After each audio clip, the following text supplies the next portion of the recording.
Saudara terkasih, berjumpa kembali dengan satu ayat sehari.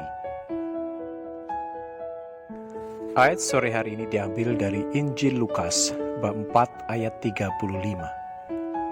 Tetapi Yesus menghardiknya katanya, "Diam, keluarlah daripadanya."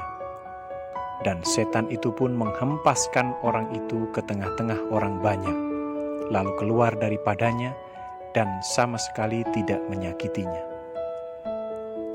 Saudara terkasih, ayat sore hari ini adalah sepenggal kisah Yesus ketika ia menyembuhkan orang yang kesurupan.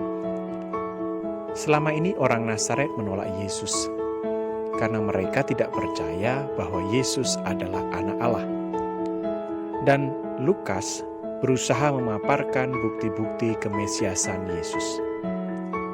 Salah satu kisah Yesus yang menunjukkan bahwa ia adalah Mesias adalah ketika ia berada di Kapernaum. Saat itu Yesus berhadapan dengan setan yang sedang merasuki seseorang. Dan setan itu mengenal ia.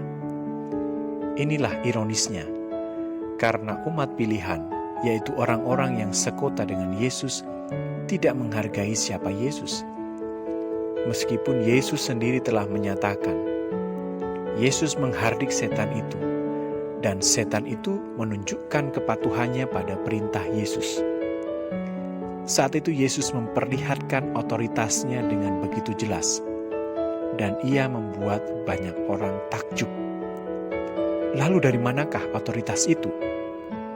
Dan setan itu sudah memberikan jawabnya, karena dialah yang kudus dari Allah. Kemesiasan Yesus nyata bukan hanya ketika ia berhadapan dengan setan. Ketika ia berhadapan dengan ibu mertua Simon Petrus yang sakit, ia menyatakan otoritasnya dengan menghardik demam itu, sehingga demam itu meninggalkan ibu mertua Simon Petrus.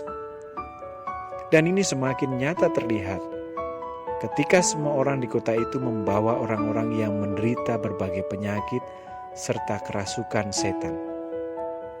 Dan semua setan-setan itu mengetahui bahwa Yesus adalah anak Allah.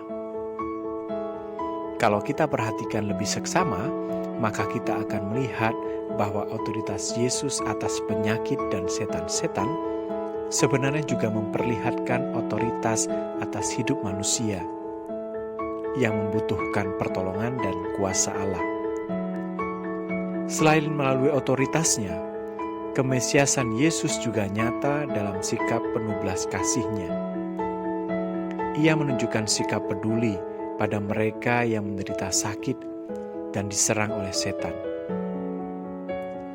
Belas kasihan dan kepedulian itu pula yang membawa Yesus pergi dari kota ke kota, meskipun banyak orang berusaha menahan dia atau bahkan sebaliknya menolak dia. Maka jika besar kuasa dan belas kasih serta kepedulian Yesus yang selalu terlihat dalam semua sikap dan praktek hidupnya, masihkah kita juga menolak fakta bahwa Yesus adalah Mesias, bahwa ia adalah anak Allah yang sejati? Setan-setan saja mengakui bahwa Yesus adalah anak Allah. Masakan kita masih meragukan bahwa Yesus sungguh Allah? Karena jika kita tidak meragukan, maka semua sikap dan perilaku kita adalah sesuai dan mengikuti apa yang dilakukan Yesus. Karena Yesus adalah batu penjuru utama.